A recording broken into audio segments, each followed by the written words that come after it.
Hi everybody, Max from Baltimore Spirits Company here, and today I might start a fight. Today we are talking Maryland Rye, fact or fiction. Cue the music, let's get to it.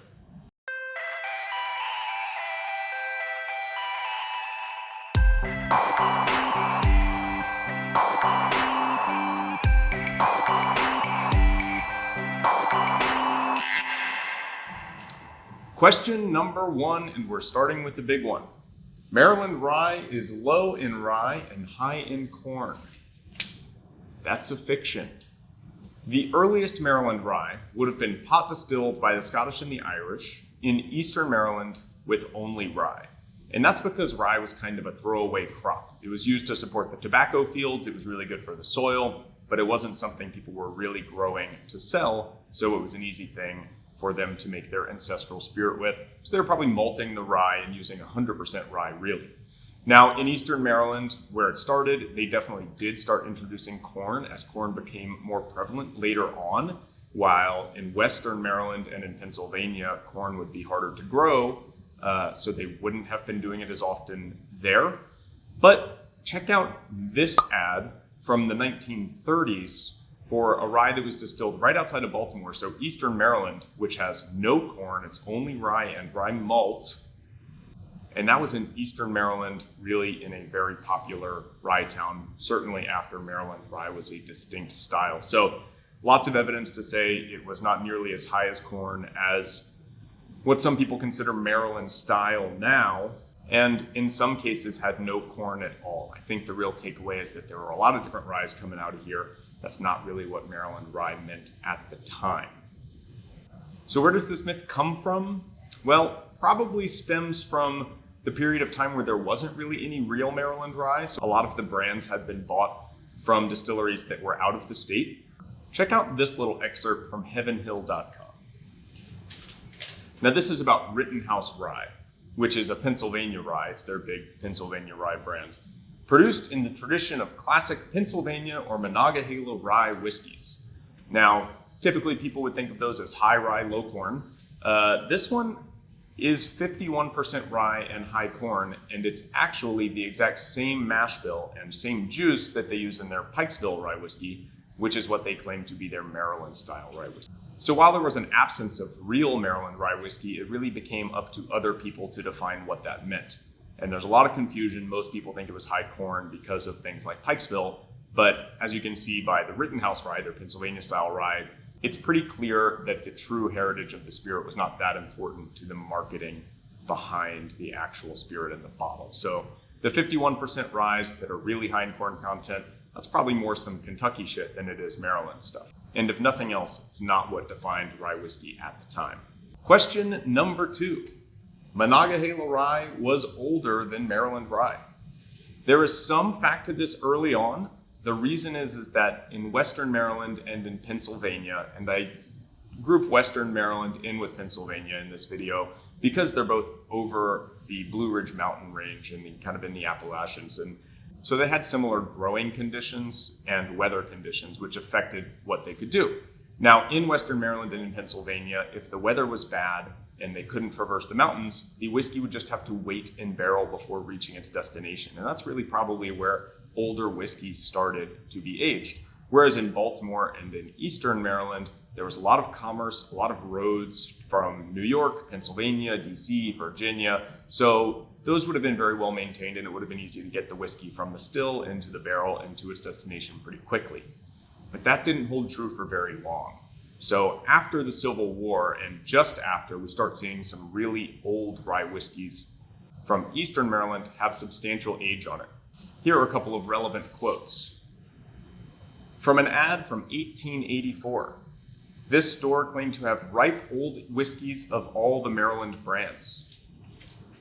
Maryland Club, one of the early and very important Maryland rye whiskeys, claimed it tastes old because it is old. Lastly, from Little Brown Jug Rye, the whiskey in this jug was made in 1869 and jugged by me in 1880. That's an 11-year-old rye, and honestly, it doesn't really get a lot older than that. This bottle of Belvedere rye from the 1940s is 8 years old. There's a lot of evidence that age became a signifier of quality really early on, so in the 1800s, and remained so into the 1900s, both before and after Prohibition. So when Maryland Rye really was gaining its reputation and becoming a national treasure, it's pretty clear that aged ryes were a big part of that story. So fiction, Pennsylvania Rye was not older than Maryland Rye by design. Question number 3. Maryland Rye wasn't rye whiskey before Prohibition, it was a liqueur. There is some fact in here, and it's a bit crazy. I wouldn't really say fact or fiction altogether, but it is an important part of the story. So before 1906, it's really significantly before Prohibition, whiskey had fewer rules in terms of what it could be made from. In 1906, the Pure Food and Drug Act was passed, and that mandated that only fermented grain distilled into a barrel could be called straight rye whiskey. If you had any additives in it, it ceased to be whiskey and it became something else. Now, John Lippmann, a very famous whiskey writer, along with his wife Ellen, thinks that Maryland Rye before 1906 could have been as complicated as something like Benedictine, truly a spiced and sweetened liqueur-style spirit with rye whiskey as a base. But that's probably not what all rye whiskeys were. Now, this rye whiskey right here, Sherwood, is from 1899, and I have had the pleasure of sipping on a bottle that is not sealed like this one. Clearly has something in it. It was very common to put prune juice or apple juice into the barrel rather than water during the aging process, and this tastes very pruny to us here at Baltimore Spirits. But it's certainly not sweetened or spiced to the point that a Benedictine style liqueur was. Now, in 1906, after the law passed, only 20% of rye whiskeys that were made in Maryland remained straight rye whiskeys. And that's not a lot, so 80% did have some sort of additive that seemed to disqualify them from being rye whiskey after that. That also means that 1 in 5 distillers were using 0 additives. When I drink the Sherwood, it tastes like rye whiskey. It does taste like they maybe spiked it with some juice, but it doesn't taste so far off the path that you wouldn't think it was whiskey if you drank it.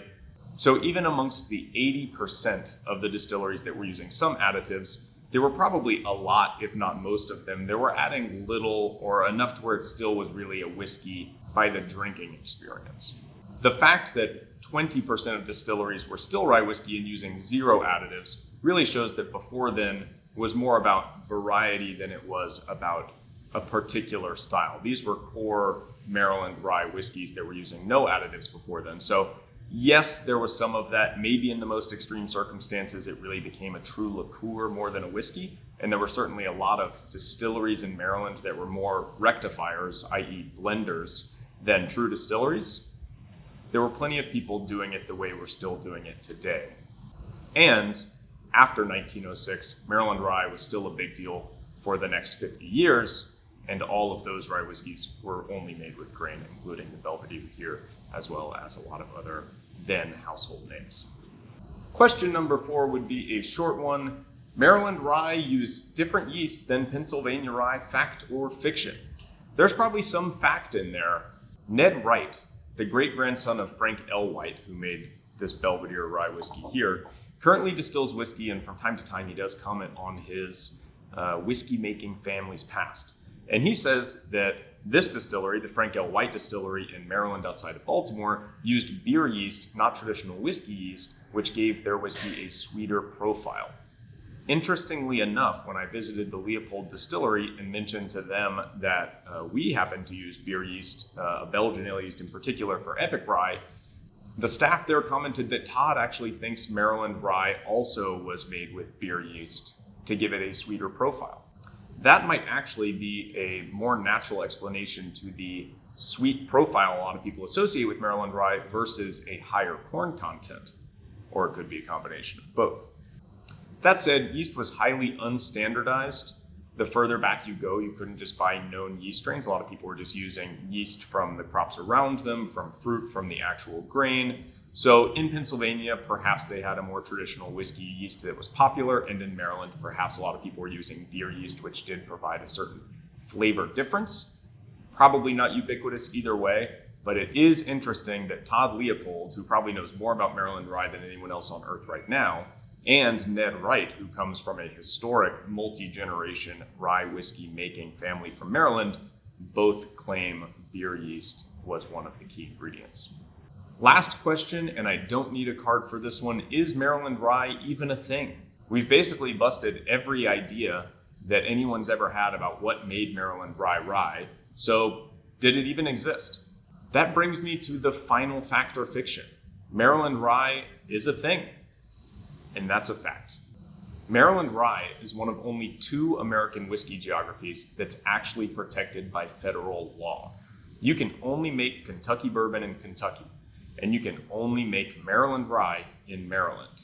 Now you can make Maryland style rye wherever you want because that's not a protected term, and people do, and people can say whatever they like about it. But unless you're making rye whiskey in the state of Maryland, it's not Maryland Rye. It was never actually a style that was protected. It was a mark of quality.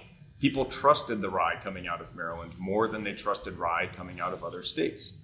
It became such a big deal, it was demanded in San Francisco, it was demanded in Chicago. There's a reason all these Maryland brands got bought up by huge conglomerates and giant companies because they were very popular and they commanded a lot of respect. So it was never really about them all tasting the same. It was a sign, if it said Maryland Straight Rye Whiskey on the bottle, that you could trust this distillery was doing great work because it came from the place that was putting out the highest quality spirit in America when it came to rye whiskey. That's what it's always meant, and that's what Maryland distillers today are laying stake to. So, is McClintock's Bootjack Rye, which is a wheated rye with a low corn content, Maryland Rye? Absolutely. Is Sagamore Spirits 4-year bottled in bond distilled in Maryland, column still, 2 different mash bills blended after barreling, Maryland Rye? Absolutely. Is Epic Rye, pot distilled 100% rye, only rye and rye malt, made with beer yeast, Maryland Rye? You bet that it is. Anyway, it is a fact that it is 5 o'clock somewhere, so I'm going to change my shirt because I definitely filmed this on the same day, and I'm going to make you guys a drink. Okay, since we've been talking about very old rye whiskey all day, let's make the oldest cocktail of them all, the original, the old-fashioned. Boring. Manhattan? Lame. An eclectic cocktail ripped from a 1937 Esquire magazine article? Yay! Okay. This cocktail, which was in fact rescued from a 1937 Esquire magazine article, is called the Junior. It has lime juice, rye whiskey, Benedictine, and Angostura bitters. We're going to start with our lime juice. We're going to do 0.75 ounces into the shaker. Benedictine, which is where we're going to get our sweetness, is going to be a ½ ounce pour. Full 2 ounces of rye whiskey.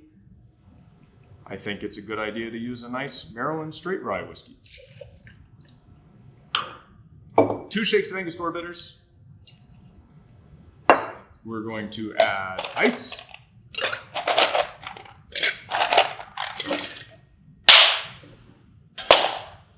And shake.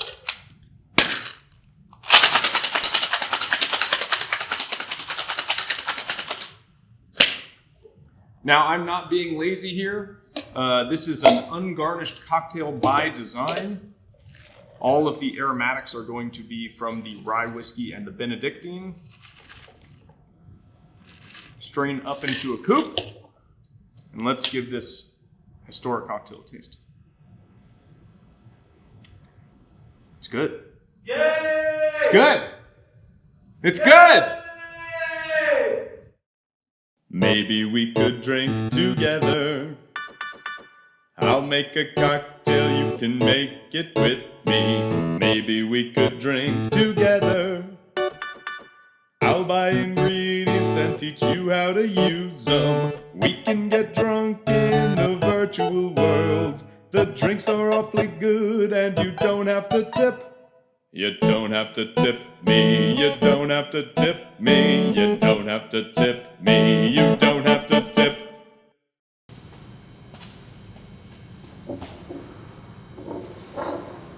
Bibbidi bip bop, bibbidi boom. Excellence here talking about Maryland Rye, baby.